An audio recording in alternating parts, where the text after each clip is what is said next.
নমস্কার বন্ধুরা। আরজি করে আজকে যে দুর্ঘটনাটা ঘটেছে তার জন্য আমরা সবাই শোকাহত, এবং এটা নিয়ে এখন বহুদিন চর্চা চলবে, নানান লোকে বহু প্রতিবাদ করবেন। কিন্তু এগুলো কি জানেন তো, এখন না মনে হয় যেন এগুলো আমাদের গা সওয়া হয়ে গেছে।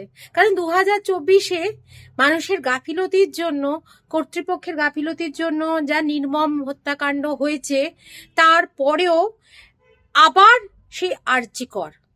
অ্যান্ড নাও একটা 40 বছরের একজন ভদ্রলোক অরূপ বন্দ্যোপাধ্যায়, তিনি কেন গিয়েছিলেন তার ছেলের চিকিৎসার জন্য ট্রমা কেয়ার ইউনিটে, এবং তিনি লিফটে আটকে পড়ে অসহায়ভাবে মৃত্যুবরণ করলেন, যেখানে কেউ নেই তাকে উদ্ধার করার। এটা কোয়াইট আনবিলিভেবল। একটা হসপিটালে, একটা সরকারি হাসপাতালে লিফটে কোনো লিফটম্যানই নেই। তিনি বিপদে পড়ে তার আত্মীয় পরিচয়, তার বাইরে থেকে সবাই বলছে যে তাকে উদ্ধার করো, তাকে সে কিভাবে লিফটটা আটকে গেছে, তাকে কিচ্ছু কোনোভাবে কোনো উপায় নেই। ভদ্রলোক শুধু মারা গেলেন এবং তার শরীরে অজস্র ইনজুরি পাওয়া গেছে। কি অদ্ভুত না, এটা দিনের পর দিন হয়েই যাচ্ছে। যাই হোক, আমরা তো এখন এরকম অনেক কথা বলবো, বড় বড় পলিটিশিয়ানরা এখন অনেক কথা বলবেন, ভোটের আবহে এটা নিয়ে একটা বিশাল তর্ক বিতর্ক চলবে। হ্যাঁ, চলবে এবং এইভাবেই চলে আসছে। ইটস কোয়াইট ন্যাচারাল না?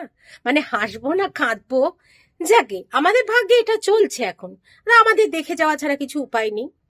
ভারত যখন পরাধীন ছিল, যখন ব্রিটিশরা ভারতীয়দের ওপর নির্মম অত্যাচার চালিয়েছে, যখন ভারত মাতৃকার চোখ দিয়ে পড়েছে প্রতিনিয়ত অশ্রুধারা, তখন বিদ্রোহী কবি কাজী নজরুল ইসলাম তার লেখনীর মাধ্যমে, তার গান কবিতার মাধ্যমে প্রতিবাদ জানিয়েছিলেন। তারই অন্যতম বিখ্যাত সঙ্গীত কারারই লৌহ কপাট। সেখান থেকে আমি কিছুটা অনুকরণ করে আমার লেখনীর মাধ্যমে সামান্য প্রতিবাদ জানিয়েছি।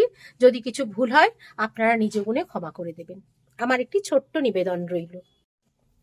হা হা হা পাই যে হাসি, আরজি কর হয়েছে বাসি, কে জানে কার কপালে নাচছে মরণ কালকে আসি।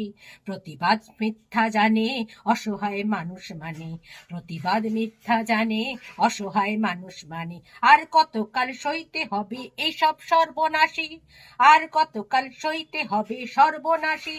ভগবান বিচার করো, অবিচার বন্ধ করো, ভগবান বিচার করো, অবিচার বন্ধ করো। আর নয়, আর ভয় নয়, সাহস করে এসো সবাই তোলো অসি, সাহস করে এসো সবাই তোলো অসি। নমস্কার।